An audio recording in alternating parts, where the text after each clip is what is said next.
Hello, and welcome to Cheers to Fears, where we take horror films and turn them into drinking games. We're your two hosts. I'm Alex. And I'm Tucker. Today we will be making a drinking game for Antlers, released in 2021 and directed by Scott Cooper. Antlers was written by Cooper, Henry Chasen, and Nick Antosca. Antosca is the most notable person here, as he was the writer for the original short story called The Quiet Boy. Antosca is also the creator of the anthology TV series based on creepypastas, Channel Zero. In Antlers, a woman named Julia comes back to her hometown as a teacher. While doing so, she starts to take notice of a quiet kid in her class named Lucas. With her being a victim of abuse herself, she starts to relate to him and notices how he is possibly being abused. She starts to interrogate him, but he gives her the cold shoulder. Julia then starts to find out what is really going on with him, and it goes much further than she could ever imagine. Since this is a new movie, we will not be going into any spoilers for the film. We will, however, show some clips from the trailer if you did want to go into the film completely blind. With that out of the way, let's look at some of the rules we came up with for the movie. The first rule we have for each drinking game is death. If you see somebody die, you take a drink. Since this is a new movie, we will not be going over any totals to keep this as spoiler-free as possible. The next rule that we will always have here on Cheers to Fears is if you hear somebody scream, cry, or yell, you take a sip. As this is one of the common horror movie rules, it should not be hard to remember. Let's move on to the rules we have exclusively for Antlers. This list of rules starts with if you see any antlers, you take a sip. This includes, but is not limited to, the times when you see them in drawings, on taxidermized animals, or of course the real thing. Next up, we have a rule to admire Lucas's art. If you happen to see any of his drawings, you take a sip. We were pleasantly surprised with his skill level, only using red and black ink, but we were also quite concerned for him because of what is being depicted. A reoccurrence in the movie is that they tend to mention fictional stories. If you hear any myths, fairy tales, or fables being referenced or said, you take a sip. This also includes if the words are written in text. This is what was in the mine. It's a diabolical spirit. Excuse me, this is a myth. For you, yeah.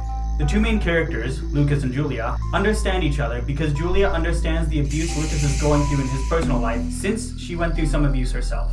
In saying that, if abuse is mentioned in any capacity, you take a sip. That was my old dad, when he was sick and mean. My new dad's with Aiden, but Aiden doesn't understand, and he needs me. I just have to feed him, and he'll love me. Next up is a rule that occurs in a handful of drinking games that we end up making. That rule is if you see a flashback, you take a sip. These flashbacks can be kind of sneaky, as they often don't have any visual cue to inform you it is a flashback, so just keep an eye out for them. This rule takes us to where the movie starts and to where the movie will reach its climax, which happens to be the mine shaft. If you see the mine shaft, or it is mentioned, you take a sip from your drink. There's not only human deaths in this movie, but also animal ones as well. If you see a dead animal, you must take a sip. It will likely be on the lower end of the drinks, but if you watch the movie, you will understand why it is a rule. We have one final rule for this drinking game. That is, if you see the creature, you take a sip. We won't spoil that for you now, but all of the clues are there in the movie to guess what it is, and we managed to figure out within the first act. So there won't be too much of a shock, we think. And that is all the rules that we have made for Antlers. One more quick reminder is that we did not count the total number of drinks for this movie, as we like keeping new movies as spoiler-free as possible. So I guess for drinks, it was, I think, more or less on the lower side for most of our movies. Like, around that, kind of 3-4 area, give or take. Yeah, it honestly might be comparable to A Quiet Place, which was 92 drinks. Yeah. Honestly, I could see it being around there, because a lot of the rules didn't seem to happen too frequently, but enough to make the rules still. Yeah. And also, there did seem to be a lot of potential rules that we could have used, but not very many that happened a lot to justify making it a rule. Exactly. So one of the reasons that there could have been so few drinks in the movie is just because the movie itself is such a slow burn. Yeah. That I'd say almost worked to a disadvantage at times, because a lot of the dialogue wasn't great, so you'd think about how painful it was in some scenes. Yeah. And they're really, that whole movie actually doesn't get too much action involved. It doesn't get action-packed ever. The first act is especially a slow burn, and I'd say throughout the whole movie it's a slow burn. So if that's not your cup of tea, you might not be into it, but the reason why the first act didn't work, it just felt so slow paced, it felt like absolutely nothing was happening, nothing was really progressing. It was setting a lot of things up, but what made it a lot better was there was finally payoff in the end. I had a lot of questions, and I was telling Tucker even in the theaters, if this isn't explained, I'm gonna be mad. But they did explain it, so It was good in that sense. had a setup and a payoff. Yeah, they kind of wrapped everything up nicely in the end. Yeah. And I will say the main thing that kept me engaged in the first act is all the character development that they had. Yeah. The opening sequence, it kind of kept me engaged and interested right from the beginning because you saw how this kid was affected by his father, and you saw that his father was really into drugs and stuff. And so I immediately kind of felt for that kid, and that got me immediately engaged. And then just kind of them developing further on to that point and, you know, going through his story, I guess, and also her story with Julia. That's the main thing that kept me engaged for the first act. If that wasn't a thing, I think it would have been especially grueling to get through. They did have some, I guess, neat instances where they kind of showed Julia's story without ever like really saying anything. Yeah. They just basically showed flashbacks of the scene. They didn't even say exactly what happened. You just know that there was trauma in her life. Yeah. And you know that she was an alcoholic, just kind of panned on alcohol, and she took a minute to answer, like, is that all you need today, ma'am? Yeah. And she's like, takes a second but says no. Yeah. So you kind of understand, like, she's coming from a traumatic past, which is why she connects with Lucas. Why she connects with Lucas so much. Yeah, and that's one thing that I really did like that they did in the film. They didn't outright tell you about these characters. They just showed it visually, which I think they did a pretty good job. I guess another plus for the movie is some of the effects, like the sound effects. They were pretty decent.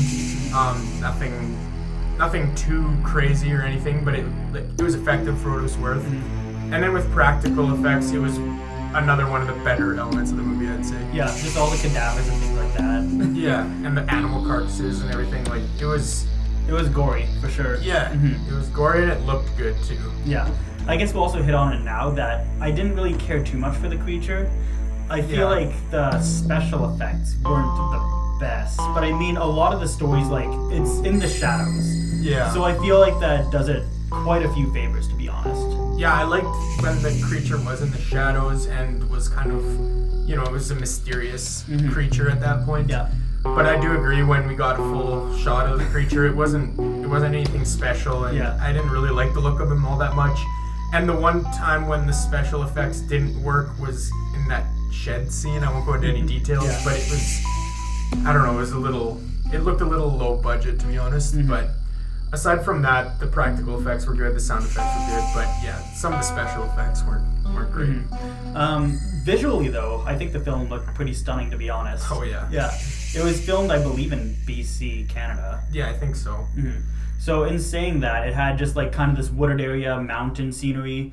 The only thing I think that would have done it a little bit of good graces is kind of having it in the winter, I think. I mean, it could have been just a winter environment in the States or the Vancouver at the time, but maybe a lot of snow would have done the movie quite a bit of good, I think, though. I think so too. Like, I think it was set in fall because it still looked chilly and it was gloomy, dark. You know, there wasn't a lot of sun in the movie. Yeah. So I do agree that the snow would have just bumped it up another notch, and I don't know, it would have made it look nice. It already did look really nice, but the snow could have just bumped it up that one extra step. I think. Or like it just looked damp. I feel like especially during like the climax, if it started to snow or something like that, it would have looked so much better in my opinion. Yeah, that's true. Yeah. So I mentioned the opening scene where with the kid and his father, and just going back to the kid actor, the character's name was Lucas. I thought the actor portraying that kid did a super good job. Like throughout the entire movie, he made us really feel for him, and you could tell the distress he was going through and stuff. One image that comes to mind, he had these soundproof headphones. We won't go into why he had them, but just he put them on his head, and he's like, you know, you could see the trauma in him, and it hit hard in a lot of scenes for me, and I thought he did a super good job. Yeah, and it's just like, what would you do if you were a kid in that situation? Yeah. Like, I'm pretty sure he didn't even know what to do half the time. No, he didn't. Yeah. He was just trying to do his best. He was terrified of pretty much everything and anyone trying to get close to him besides his family for the most part. Yeah, well, understandably. Yeah. So what did you think of the movie overall? I thought it was a pretty fun watch. It was a really slow burn. So like I said before, if you're not into slow burns, this isn't the movie for you. It looked super good effects wise and like setting and everything. It was slow paced, and I can understand why, because they were trying to have those characters being developed, like, a lot. Yeah. But at times it didn't work, and it was kind of a disadvantage for the movie, specifically with, like, dialogue and stuff. Yeah. And like I said in the beginning, the main thing that kept me engaged from the first act is the character development and the talk about abuse and stuff, and that was the main thing keeping me in for the beginning of the movie. After the beginning, it started to pick up again, and I really liked the end scenes, especially like the last act or whatever. Oh yeah, I feel like the last half of the movie was a lot better done than the first. In saying that, I'd still definitely say I'd say at least middle of the pack with movies released this year for the most part. Yeah. Like, honestly, I'd say it's probably better than The Conjuring myself. I didn't think too highly of it. Yeah, it's like, I'd say it's about, that's a good assessment. I'd say it's about around The Conjuring level for me too. Yeah. I don't know if I rank it above or below yet. I haven't really thought much about it, but it's around that middle of the road pack, like some of the other movies we discussed. This is normally where we would talk about the Darwin Award and its nominees and winners. But since this is a new movie, we will not be doing so today. We will say, however, that people go off alone in way too many of these scenes. And in typical horror movie fashion, it should earn you a Darwin Award nomination at the very least. And it seems like most of these nominees would all be for the same reason. And with all that being said, we hope you enjoyed our look into Antlers. If you end up playing the game alongside the movie, or if you have any feedback or suggestions, let us know in the comments below. Also let us know in the comments who you think deserves the Darwin Award. Make sure to like and subscribe to the channel so you don't miss the next week's episode, where we are going to be making a drinking game for quite possibly the oldest movie we will ever review on the channel, Psycho. If you want to check out our most recent video, click on the box on the top right. Or, if you want to see a playlist of all the drinking games we made for movies released in 2021, click on the box below it. Thanks for tuning in, and this is us saying, cheers to fears.